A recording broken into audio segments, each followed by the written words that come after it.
আসসালামু আলাইকুম বিসমিল্লাহির রহমানির রহিম সবাইকে স্বাগতম আমার চ্যানেলে। এখন সকাল 7টা বাজে, ভাবি চলে এসেছে আর আমি এদিকে ফ্রিজটা পরিষ্কার করে নিতেছি। ফ্রিজে সব কিছু বের করে দিয়েছে, ভাবি কলপারে নিয়ে গেছে ধোয়ার জন্য। আর সকালে থাল বসন কাপড় চোপড় ধুবে, 7টা বাজে উঠে আমি এগুলো করে নিতেছি। সকাল সকাল উঠে কাজ করতে ভালোই লাগে, কিন্তু একটু বেলা হয়ে গেলে রোদে উঠলে আর মন চায় না। তারপরে এই যে ভাবি আসার পরই কাজটা ধরেছি। ফ্রিজ, ওভেন, ফ্যান এগুলি আজকে পরিষ্কার করব এক এক করে। তারপর তো এই যে ওভেন পরিষ্কার করা হয়েছে, ফ্রিজ পরিষ্কার করেছে। ওভেনের আর ফ্রিজে দুইটা কভার কিনেছে অনলাইনে থেকে, আলহামদুলিল্লাহ সুন্দরই হয়েছে কভার দুইটা। এই যে ওভেনের আর ফ্রিজের দুটোটাই তো পরিষ্কার করেছি আজকে।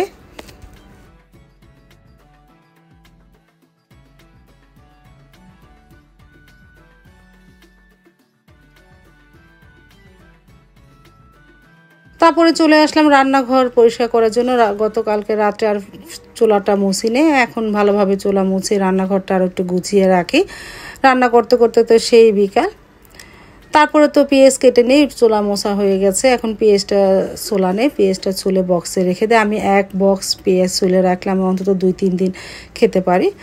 তারপরে চলে আসলাম ঘন্টা 4 পরে রান্নাঘরে। এই যে আলু সেদ্ধ হয়েছে, চিংড়ি মাছ নামিয়েছি, মিষ্টি কুমড় দিয়ে চিংড়ি মাছ রান্না করব, ভাত। আর এদিকে মুরগির বুকের মাংস একটু নামিয়ে রেখেছি, একটু অন্থুন বানাবো। আর ইফতারির আয়োজন করা হবে, আর এটা গুড়। তারপরে যে চিংড়ি মাছটা রান্না করি, আর এদিকে ইফতারি আয়োজনটাও করি। এই যে আলু মথে নিয়েছি, ডিম চপটা বানাই। তারপরে বেসন, পেঁয়াজ এগুলি সব কিছু রেডি করে চিংড়ি মাছটা তারপরে বসাই চুলায়। চিংড়ি মাছ হতে তো তেমন সময় লাগবে না।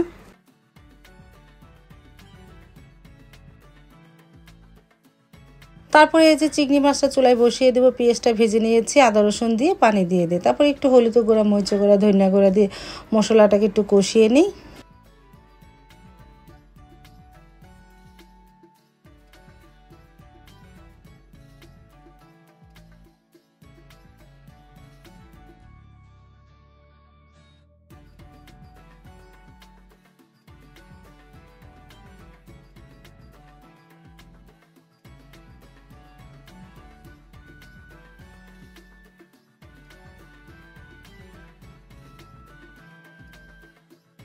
মশলাও কষানো হয়ে গেল, এখন এর মধ্যে চিংড়ি মাছ দিয়ে দিব আর মিষ্টি কুমড়ো দিয়ে দিব, দিয়ে একসাথে কষিয়ে নিয়ে পরে পানি দিব।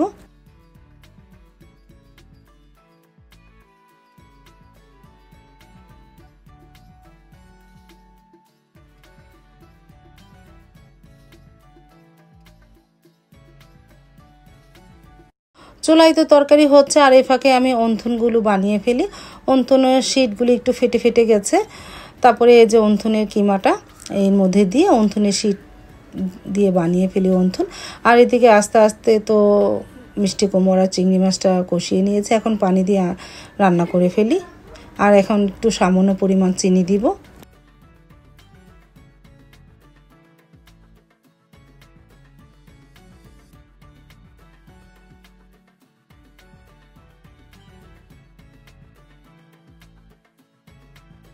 তারপর তো আসরের নামাজ পড়ে চলে আসলাম ভাজা পোড়া করার জন্য। ডিম চপ, আলু চপ, বেগুনি চপ, পেঁয়াজ এগুলো ভাজবো, আর অন্থন আর চিকেন বল এই ইফতারি।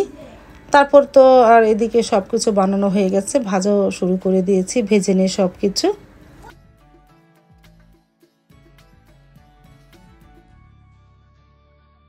তারপরে তো ইফতারিটা নিয়ে চলে আসলাম টেবিলে। এখন আমরা ইফতারি করতে বসে পড়বো, মাও চলে এসেছে।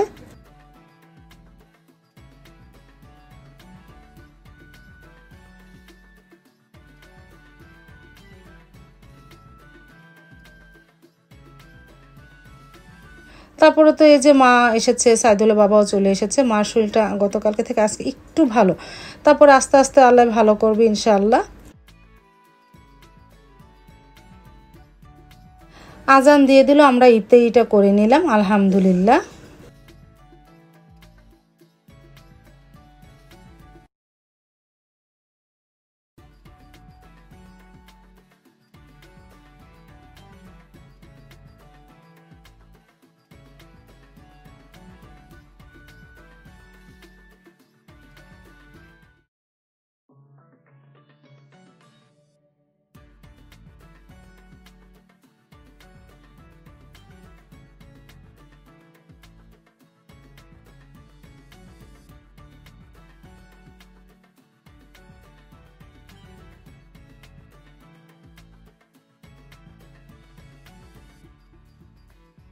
আজকে আর মুড়ি মাখা খাওয়া হলো না, কারণ ইফতারি করে সব কিছু গুছিয়ে বালাসুর যাচ্ছি। আমার চটপটি মানে খেতে অনেক ইচ্ছা করতেছে। সাবাও আমার সাথে গেলেও কিন্তু ও খায়নি, আমি একাই চটপটি খেলাম। তারপরে এই যে অটোতে তো উঠে পড়েছি, ওঠার পরে এই যে বালাসুর যাচ্ছি।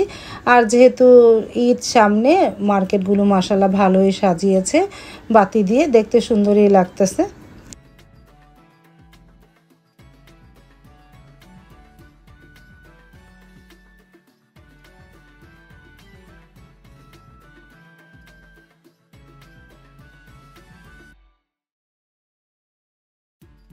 এই যে চলে আসলাম চটপটির দোকানে, আমি একাই খেলাম, সাবা আজকে খেলো না।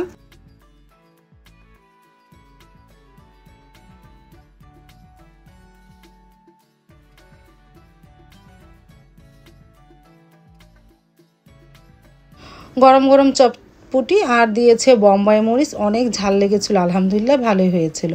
তারপরে চলে আসলাম একটা কোকারিসের দোকানে, মানে 99 দোকানও বলা চলে, বা অনেক কিছু পাওয়া যায় এখানে, যত যাবতীয় সংসারের জিনিস। 2টা র্যাক কিনলাম, কিনে বাসায় চলে আসলাম।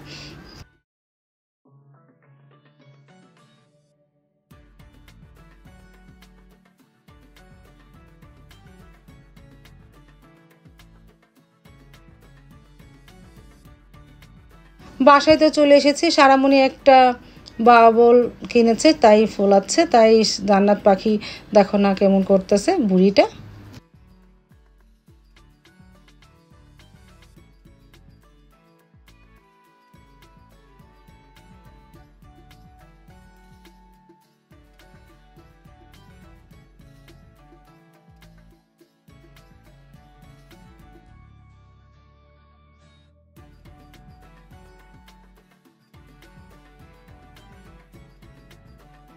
তারপরে সারা পাখি খিদে পেয়ে গেল, ওকে চিংড়ি মাছ দিয়ে ভাত দিলাম, ও ভাত খেয়ে নিতেছে, ও তার মুড়ি মাখা খায়নি। আর বালাসুর যেও কিছু খায়নি, ওর খিদে লেগে গেছে। আজ তাহলে এই পর্যন্ত, দেখা হবে আগামীকালকে নতুন আরেকটা ব্লগ নিয়ে। আল্লাহ হাফেজ, আসসালামু আলাইকুম।